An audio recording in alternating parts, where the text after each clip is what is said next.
Good morning, welcome to Poorman Outdoors. We're going to be changing gears on the channel here a little bit. We're still going to have side-by-side videos, but some of the other things we like to do outdoors, since this is an outdoors channel, we're going to do some camper maintenance. So today we're going to wash the roof on this, reseal it. Alright, so we're up here on the roof of our XLR Hyperlite. We bought this camper used. When I bought it, I spoke to Forest River, who owns XLR, asked them who made the roof on these. They told me it was Alpha Systems. So got a hold of Alpha Systems, asked them, hey, what do you guys recommend to clean your roofs? They said the only thing we recommend is Dawn dish soap and water. So that's what we're going to clean this one with. We've cleaned this one in the past with that. It always works real good. We're mainly doing this because we have to replace this. I don't know if you can tell real well, but this skylight must have come in contact with the tree branch at some point. It is cracked in multiple spots, so I have it Gorilla taped up. It's been that way for about a year, so time to replace it. We're going to show you how to do that in the next video, but for now we're going to get this cleaned up. So I have our hose up here. The hose bib in my garage is a mixing valve, so I'm going to use some warm water through the hose. This here is your normal 1 gallon garden sprayer, so I have a Dawn dish soap and water mixture in there. We're going to use your standard extended soft bristle brush. This one's pre-dirty from being in the garage. Obviously you'll need a ladder to get up here, and then you always want to put your TV antenna up, that way you can clean under it. So since my ladder's in the front, we're going to start at the back and work our way forward. Basically how I do this is this roof is wet already just because of the morning dew, but I'll hose a big section of the roof off, get it nice and wet. We'll take the garden sprayer and spray some of the Dawn and water mixture where we're going to clean in a small section, use the brush, and then hose it off.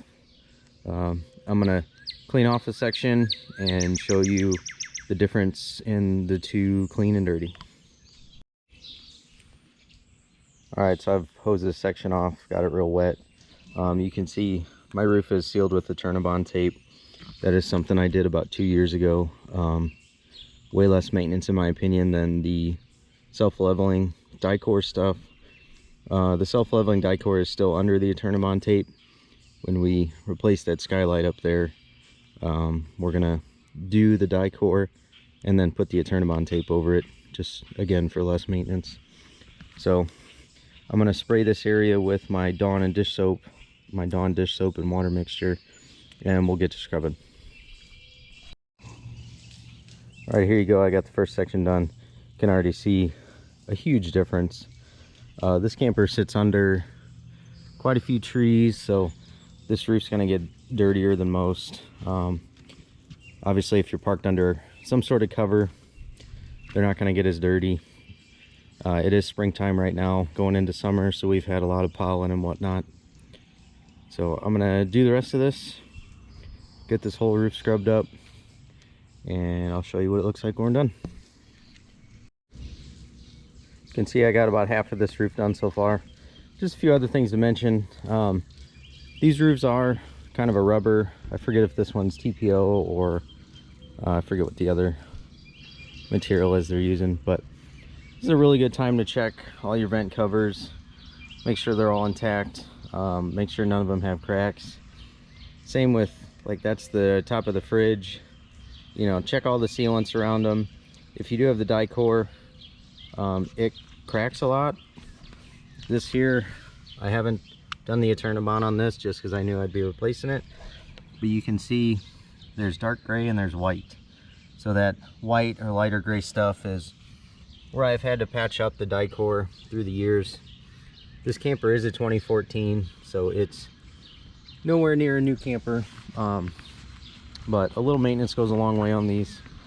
I would say if you plan on getting a camper, plan on it needing maintenance. It's a house that rolls down the road, bounces around. A lot of you know how our roads are. They're not very great in this country, and you'll appreciate how bad they are when you start pulling one of these around. So again, this stuff does get slick when it's wet, so be careful. Make sure you have a good footing.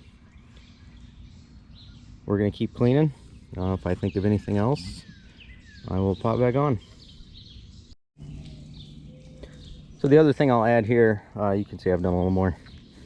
When you're using the hose, don't blow that stream directly into like any of the vents on your refrigerator, like the side vents on your air conditioner. Just be mindful where you're spraying your hose. These things are not waterproof. Your house isn't waterproof either. They just shed water in the correct way that it doesn't get inside. Your house is that way too. I mean, here's our house. If it were to rain up, it would get everywhere. But since it rains down, you know, all the shingles are overlapped that the water cascades down. These campers are the same way. I know they're designed to be pulled in the rain. That's a little different than a very heavy hose stream. The other thing is this camper is parked level in my driveway. I have a significant amount of blocks on this curb side to get it level side to side, and then I use the tongue jack to go up and down front to back. So it's always best to park these level. That's the way the water is designed to shed off them, is when they're level.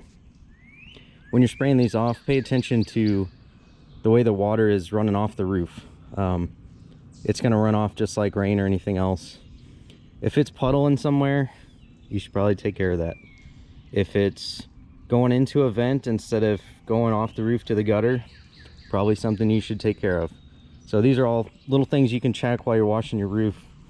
Maintenance items. Again, these campers are heavy maintenance items. You can buy a brand new one of these. It's still going to take maintenance. I think the manufacturers recommend that you reseal the roof like every 30 days or something crazy like that. And a lot of their manufacturer warranties are based on that. If you get a roof leak and you've had the camper 6 months, they're probably going to see if you've taken care of the die-core self-leveling up here. You know, if you don't have any sort of receipts or anything for die-core that you can show, or that the thing's been to, you know, back to your dealer to get the roof resealed and checked and all that, they're going to come up with a way to not fix your camper under warranty. So read into the warranty when you buy one of these brand new. Again, we bought this one used. I highly suggest buying a used one. It gets all the new camper quirks worked out of it at that point. You don't take the depreciation hit driving it off the lot. A lot of these people buy them, they use them 1 or 2 times, decide camping's not for them. We bought this camper about 1.5 years old when we bought it used.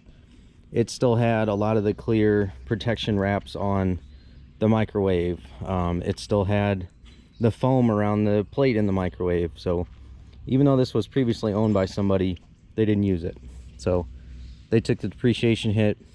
We got an extremely good deal on this camper, too good to pass up. We actually were not in the market to buy a camper at all. My parents drug us to a Camping World. We started talking to one of the guys, and the deal we got on this was too good to pass up. So I'm gonna finish this roof, hop off, and I'll show you before and after. All right, one thing to think about here when you're washing the roof on your camper, all that dirt is going down the sides of your camper, the front of your camper, the back of your camper. So it's always a good idea to either wash the whole camper while you're doing this. You can see all this dirt here. Either wash the whole camper while you're doing this. At minimum, you need to hose the sides of the camper down after you do that, just so all that dirt doesn't stick. Also, with washing anything, your car, camper, anything like that, it's always good not to do it in the sun. You don't want that soap or dirt or anything drying in the sun before you're ready for it or have it rinsed off. So I'm gonna hose off the sides of the camper here, get all this dirt gone, and we will be done. All right, we're up here on the roof. I'm coating this with this Protect All rubber roof treatment. So this stuff, you just spray it on the roof, and then I'm using a soft sponge mop to spread this out. I've already done about half of the roof back there. You can't really see it real well, but this usually lasts a long time. The bottle says every 3 to 6 months. I typically do it about once a year. So gonna knock this out, and that should be it for roof maintenance.